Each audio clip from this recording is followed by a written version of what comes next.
Welcome back to Raven Sexton's Blackbird Diaries.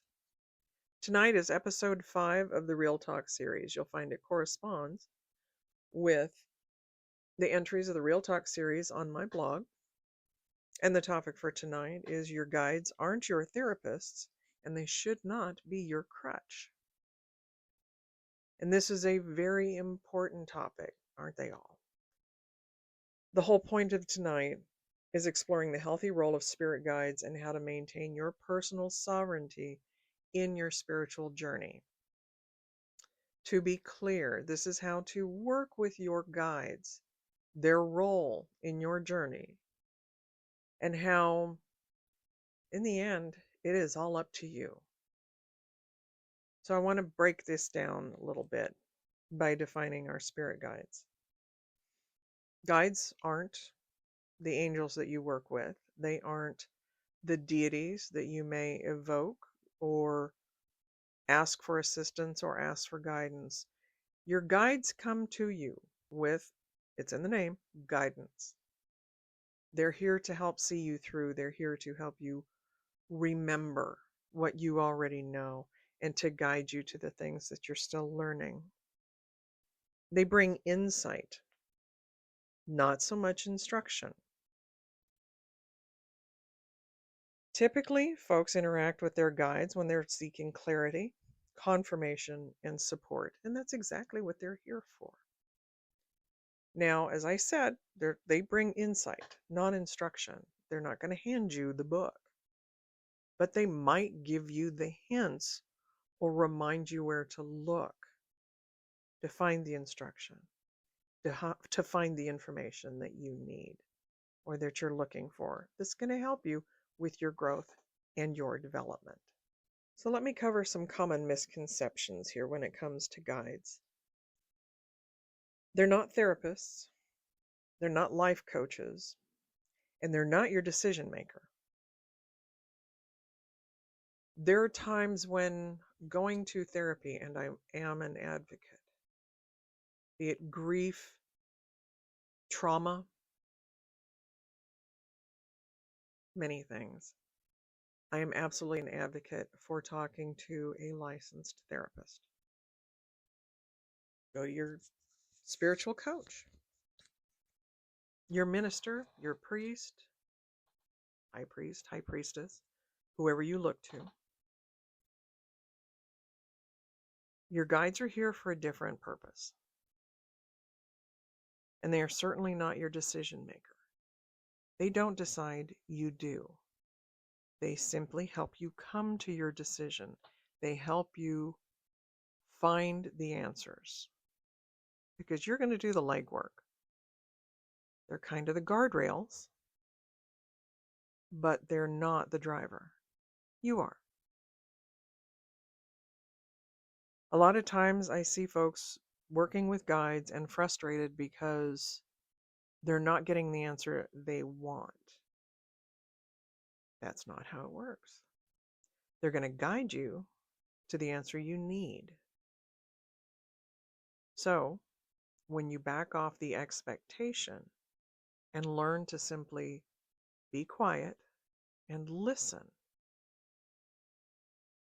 then you make a lot more progress. And you start to realize that a lot of those times, what you were listening to was your own inner voice. But they were here to remind you that it's there. Have you ever been frustrated because they seem to just go silent? And that happens to all of us. Or when something happens over and over and over and you realize they're not subtle. They're going to keep knocking on the door. They're going to keep running you off the road until you realize what they've been trying to show you. Keyword, show you. Again, the work is still yours. And the decision is still yours. And that's what I mean when I say maintain your personal sovereignty. This is your journey, not theirs. There are no maps. There are hints, there are signs, there are choices. And that's the brilliance of it. The choice is yours. not theirs. And honestly, they're not going to tell you what to choose because you learn working with them how to listen to your own inner voice, how to be authentic with yourself in making your decisions. Now, there's a purpose to this spiritual connection. I know folks get frustrated and they're like, they're just not helping, I'm done. Well, they're probably not going to go away because at some level you have asked them in and you're going to keep them there. As much as the you that's standing right here is going to fight them and throw a fit, it's only because you know that you want them here and you know they have something to offer you because that honesty lives in you. And they hear it and they know it. They're not here to babysit you. They're here to keep that connection to help empower you, to help you to empower yourself. They're here to guide, and I'm beating that word to death for a reason. They are here as spiritual spirit guides. You don't get to hand your personal growth to them and say, okay, tell me what to do. You have to do the work. You will find through nearly every episode I record, everything that I write, I talk about the fact that your personal growth is you doing the work. And it is you acknowledging your own growth, celebrating your growth, and using that as a motivation to keep moving forward. I can tell you 100 different stories or more of my own.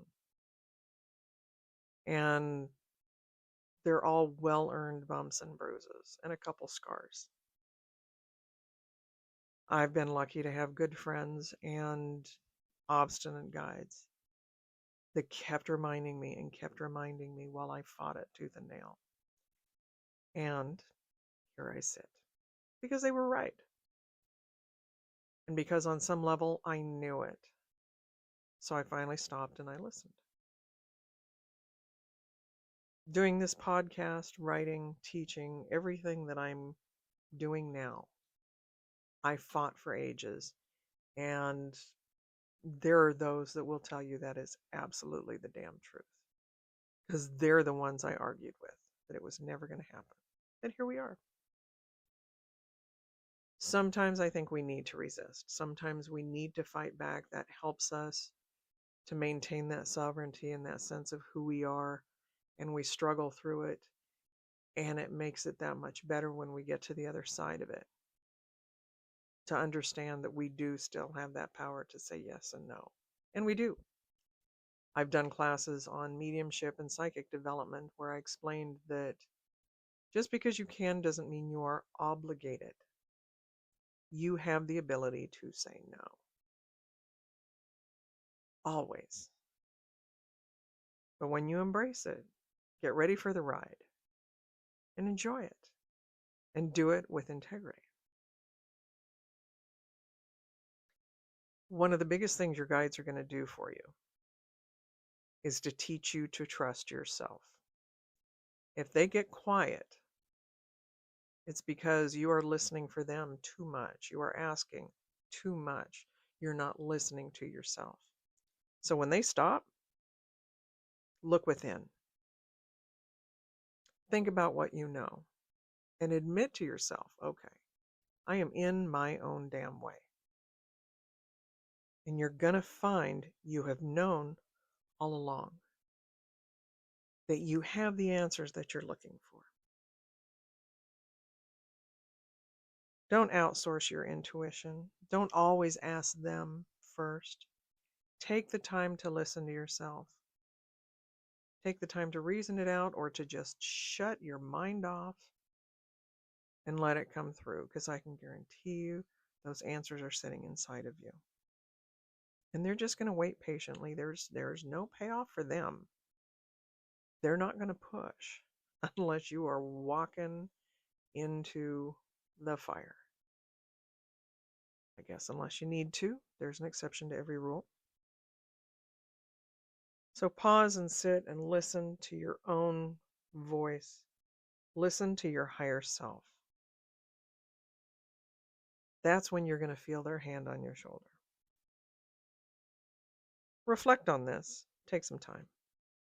The question isn't what they think, it's what you know deep down and whether you are ready to trust it. Now, I'm going to talk a little bit more about spiritual maturity and sovereignty because this is the important part.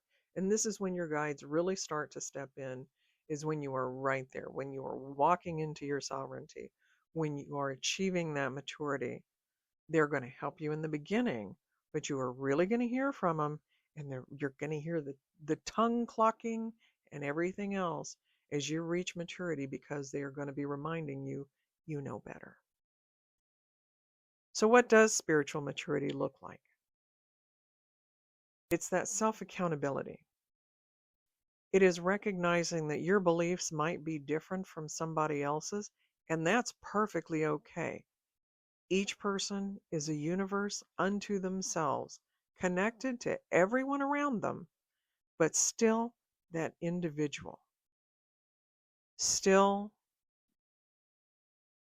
a collage of experiences, good and bad, indifferent, mediocre, reactions, choices, events. Each person is a different type of soup. So their beliefs may be similar to yours, but they're not 100% because they haven't lived your life. You haven't walked in their shoes. But you're okay with that because you understand who you are and your beliefs. They're not hurting anybody. And this is their spiritual belief. You may find many people who don't think like you do are still good people. We all get to good by different paths. In spiritual maturity, we understand there's always going to be a difference of opinion. We understand that what that spirituality looks like might be different. What we're looking at is our own, and we're holding ourselves accountable. We stand behind our choices. We accept their risks without playing the victim, and we learn from our experiences. If you never fall down, you're not going to learn how good it feels to get back up and say, I'm here. I am still here. And I have learned and I am stronger from it. And because I've been through that adversity, I appreciate the good and the blessings. Your guides are your allies, not your managers, not your parent. They walk beside you, not in front of you to lead, and not behind you to push you. They're going to walk beside you.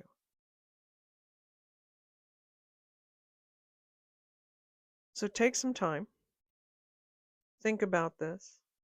Spend some time with your guides. If you haven't met them yet, sit in silence and just listen. Take a class. Read up. There's so many wonderful ways out there to learn how to meet your guides. I do meditations. I'll be releasing some soon to meet your guides. Eventually, I'll do a live and I might walk folks through it. There's always a way, if you look, to meet your guides, to have that conversation, to listen, to simply feel them there. And even that in itself is a message. How do they feel? Can you sense them? Can you see an expression? Can you feel it? Take your time to get to know that they're there. Think about what I've said and see how the conversation changes. Think about the support that they bring into your life. And think about all the times they frustrated you in the past and contemplate your role in that conversation. And if you can laugh, it's because you've learned. We all do. With that, I'm going to wrap up. I thank you for taking the time to listen.